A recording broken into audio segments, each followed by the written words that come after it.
What's up everybody and welcome to my channel. So I've been getting a little talk on my Instagram channel about why is my photo not as blurry as yours? What lens are you using? And so on and so on.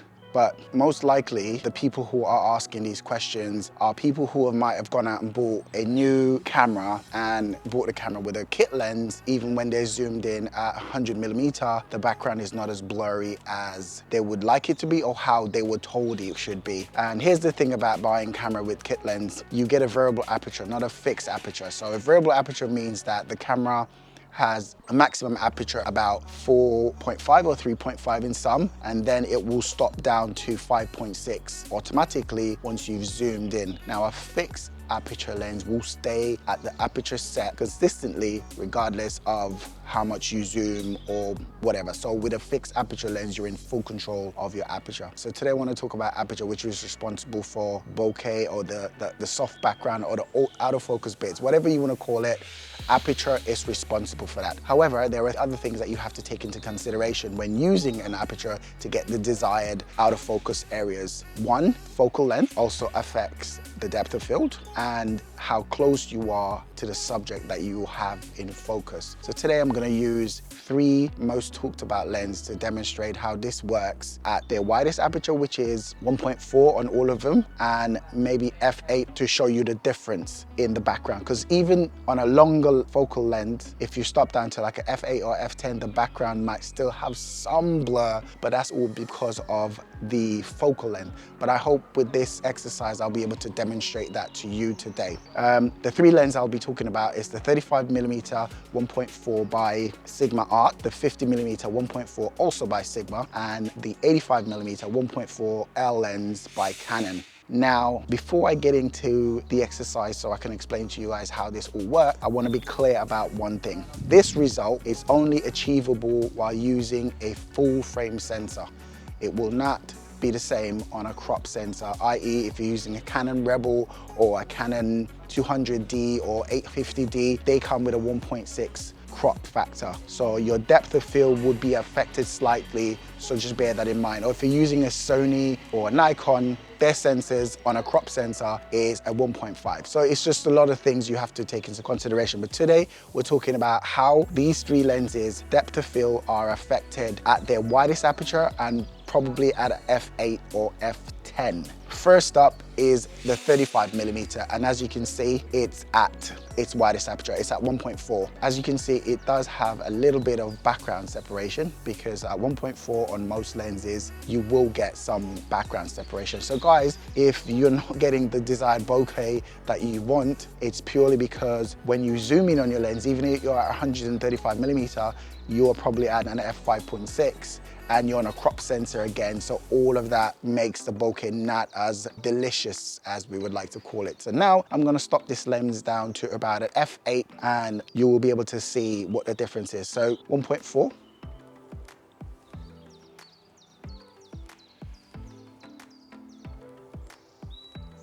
Now we're gonna stop this down to 8.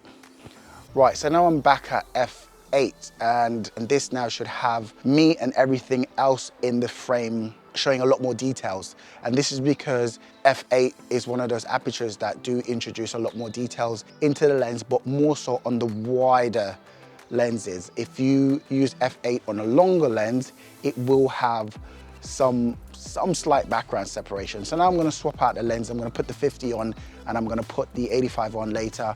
And on my second test, what I will do is I will push the camera back to keep the same framing as the 35. But for now, I'm gonna leave the camera static so you will see how much it'll crop in and the effect that 1.4 have at the same distance as each lens. Right, so now this is the 50mm, and as you can see, it's a little bit closer. The background should be a lot more blurrier than the 35mm, and this is at 1.4. And I'm gonna stick these up. So once I'm done this test, I'm gonna sit them up side by side so you can have a look at the comparison. I will also put the settings of each set so you can understand what is going on. Now, just a bit of a heads up. I am shooting, even though it's bright sunlight and normally you'll be at 100 ISO, I am shooting at 400 ISO, and that's because I'm shooting Canon log, and it's a perfect shooting style for a day like this where it's sunny and it's a lot of contrast. It'll help me retain the details in the shadows and the highlights without blowing anything. And if you don't know what Canon log is, this is Canon log. Right, let's get back to the test. So now I'm going to put this at f8 and so on until we get to the end.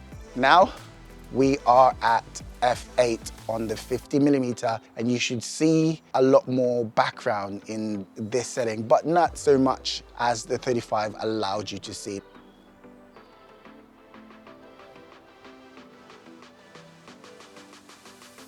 And now, as you can see, this is what the 85 would look like. And this is standing in the same position as the other lenses. Now, as you can see, it's really cropped out my head, but this is at 1.4 on the 85. The background is completely sort of bokeh'd out, like soft, buttery smooth. I don't really use this lens for video because it's so close. But it's a nice one for getting those really nice, beautiful out of focus bits if you have the distance to back right up. But mostly I use the 35 and the 50mm, even my 24 when I need to get wide. Now I'm going to put this at f8, and I'm going to stand in the very same position, and you will see that it will start to introduce some more details in the background. So let's put this now at f8. Right, this is at f8, and if I'm correct, it won't be as blurry as the 1.4 aperture, and that's because I've closed it down a little bit, letting less light, so it should introduce some more details into background. But still, there is some background separation, and this is what I was talking about, that f8 on a longer lens will still have, you know, some blurry background. So I hope this exercise so far has helped you understand how depth of field is affected by different focal length, and not only just by the aperture. The aperture is your desired taste, but it is then affected also by what lens you're using, etc, etc. So now what I'm going to do is I'm going to back up the camera to fit the field of view of the 35mm on these lenses. I'm not going to do the 35 again because I've already done that. And then I'm going to, you know, put these up on the screen, and so you can look for yourself and see what, you know, what's good for you, I'd say. You know what I mean? So let's do that. First of all, since I'm on the 85, I'm gonna back this up and try to mimic the same field of view. Now this is on the 85, so me and everything behind me should be in a lot more focus. So just because of the distance of the camera now and the lens is a lot further from me, the f8 characteristics has changed because the distance is not so close, so the out of focus areas have changed and will be a lot more in focus. So now I'm going to stop this down to f1.4, and I'm going to do the same for the 50mm, and then we're going to go and jump into the computer and see where we're at. Now, even at 1.4 on the 85mm, it's not as out of focus as it was when I was right up in front of the camera's face. So I hope you're getting the idea of how there's so much going to having bokeh. It's not just, okay, I have a 1.4 lens. It's so much more than that. You need the correct lens to be able to give you the desired out of focus bit. And it's just so many things that goes into it. There's a lot more things online if you want to go in depth into it, but I just thought I'll use this exercise to explain to you how it's affected by different focal lengths, etc, etc, etc. So now I'm going to slap the 50 on, and I will try to copy the same field of view, and then we will wrap this up.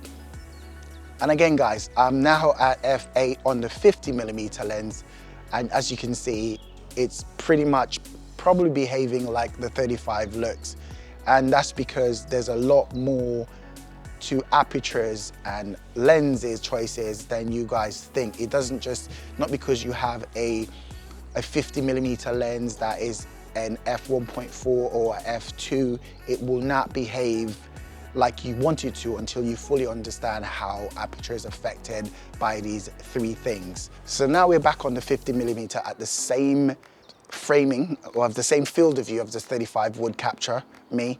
And as you can see, again, the background is not as out of focus as it was when the 50mm was right up in my face. And I really hope you're starting to get the idea of how this is all affected.